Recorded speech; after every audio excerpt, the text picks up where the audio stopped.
Hi, and welcome to Wisdom of Love, a podcast where we explore the poetry of Rumi. Here we explain how Rumi's words has touched our hearts and transformed our lives today. I'm Zore, and I'm so glad you're here with us. And I'm Behnaz, and I'm so thrilled to be here. Although Rumi is a classic poet and he wrote his poetry nearly 800 years ago, but his poems surprisingly speak directly to what we are experiencing right now. And that's what this podcast is all about. We are not just reading beautiful poetry here, but in fact, we are sharing how these poems have actually helped us in our real lives. In this podcast, Behnaz and I will be sharing our personal stories, our interpretations, and we are hoping that this can create a space for you where you can reflect on your own journey with love,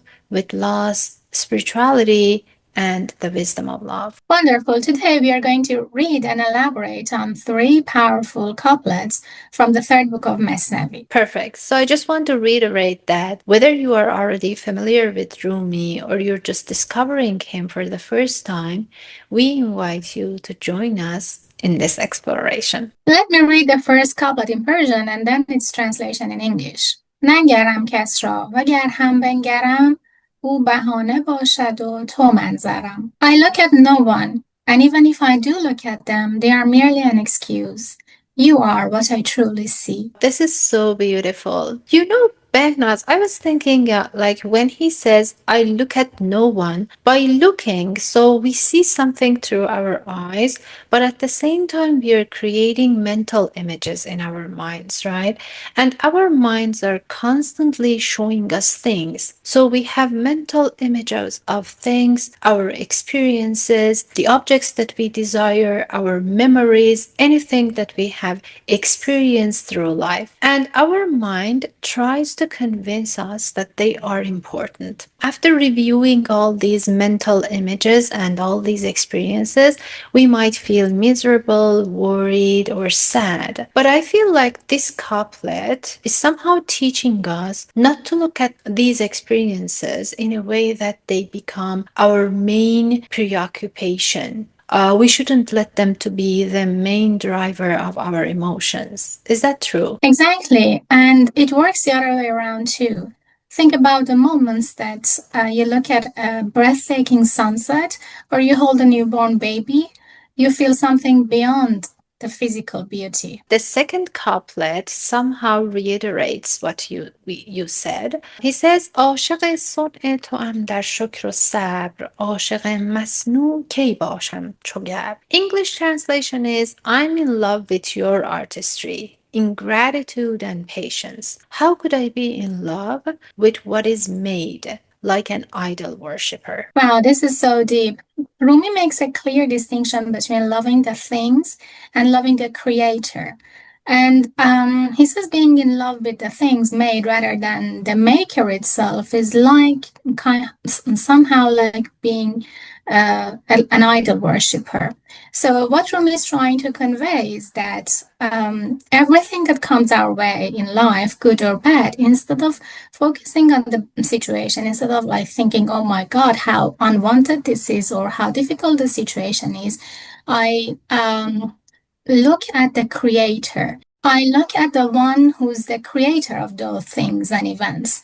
This will provide us with a power beyond our ken from a source that has been unbeknownst to us by now, the eternal wisdom. And I love how he says in gratitude and patience. It feels like he's giving us the practice right there, right now. So the practice would be when something good happens, we should be grateful, and when something difficult comes, we should be patient. In both cases, whether it's good or bad, we are not getting stuck at the circumstances themselves. So we are shifting our attention to the divine creator which is behind everything. We so often fall in love with the things, right? With the accomplishments, with relationships, with the possessions. Even we fall in love with the pain from our losses. And this, loving of the things makes us forget that there is a creative force that brought all of these things into being. That's very true. The